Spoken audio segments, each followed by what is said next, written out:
ever looked in the mirror and noticed strange patches, bumps, redness, or dark spots on your face and immediately started wondering what it could be?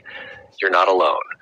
In fact, millions of people search every single day for face skin diseases pictures with names just to try and understand what's happening to their skin. And the truth is, the face is one of the most sensitive parts of the body, so even small changes can feel alarming. But here's something most people don't realize. Not every skin problem on the face is dangerous. A lot of them are common, treatable, and in many cases caused by everyday things like stress, weather changes, hormones, or even the products you use on your skin. The problem is not always the skin condition itself, but the confusion and fear that come with not knowing what it is. So in this episode, we're going to break down some of the most common facial skin problems in a way that is simple, real, and easy to understand. By the end, you'll not only recognize what these conditions look like, but you'll also understand what usually causes them and how people typically manage them in everyday life. Let's start with one of the most common skin conditions in the world: acne. Acne is what most people first think of when they hear facial skin problems. It often appears as small red bumps, whiteheads, blackheads, or sometimes painful swollen spots under the skin. If you imagine someone's face with clusters of small breakouts around the forehead, cheeks, or chin, that's a typical acne pattern. It is most common during teenage years, but adults experience it too. Acne usually happens when pores become blocked with oil, dead skin cells, and bacteria. Hormones play a huge role, which is why it often flares up during puberty or stress. It's not just about dirty skin like many people think. Even people with very clean routines can still experience acne. The good news is that with proper skincare, diet awareness, and sometimes medical treatment, it can be managed effectively. Now let's move to a condition that is often misunderstood because it looks quite different from acne. Eczema is a skin condition that can make the face look dry.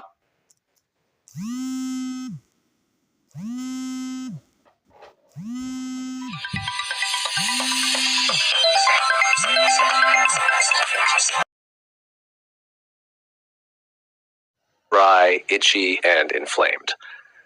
Sometimes it appears as rough patches that may look slightly darker or lighter than the surrounding skin. In some cases, the skin may even crack or feel tight, especially around the cheeks or eyelids. Eczema is often linked to a sensitive skin barrier.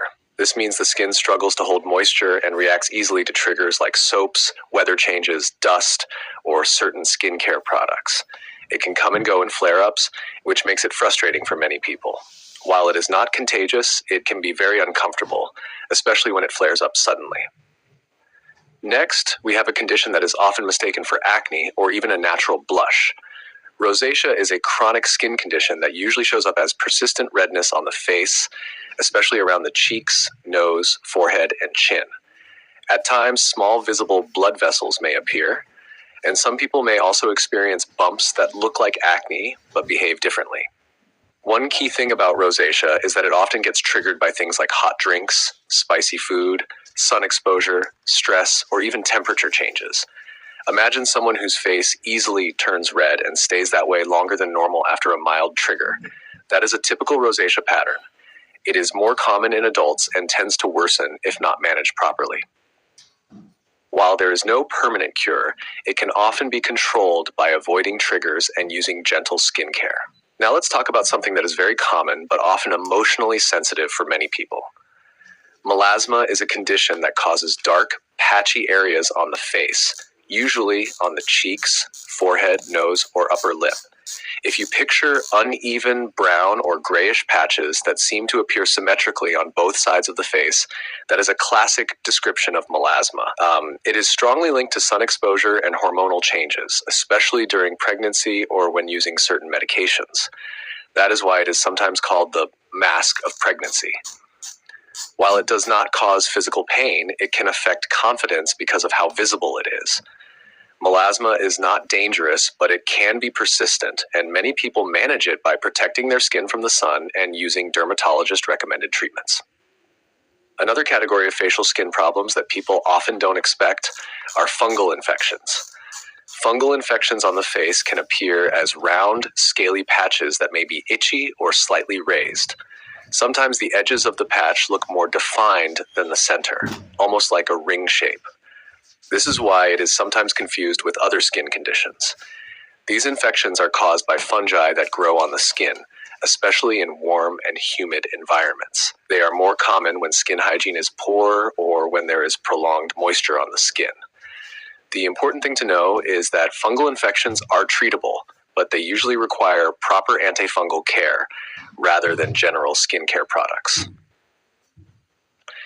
Finally, let's talk about a condition that many people experience after using a new product or coming into contact with something unfamiliar.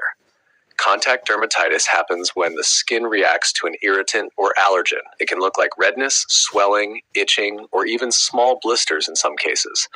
Imagine applying a new cream and noticing that your face becomes itchy, red, and slightly inflamed shortly after.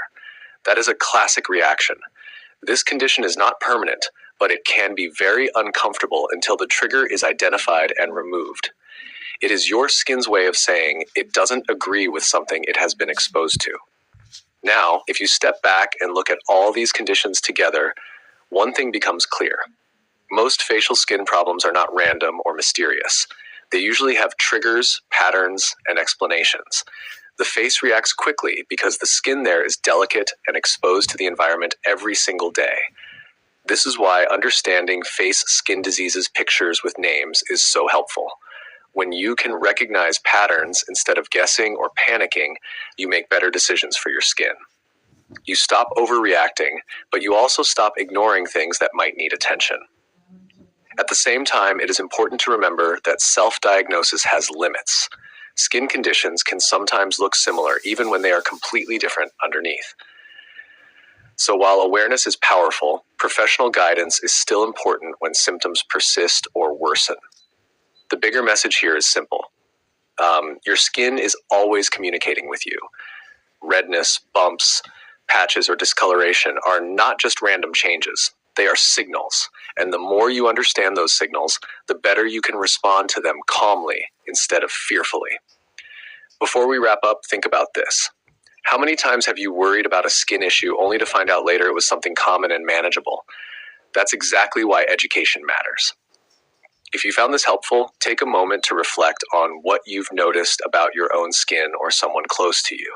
And if you want more clear, simple explanations like this, make sure to stay connected, because understanding your body is one of the most powerful forms of self-care you can build. And if this episode helped you in any way, feel free to like, share, and subscribe. It really supports the creation of more content that breaks down health topics in a simple and human way, without confusion or stress.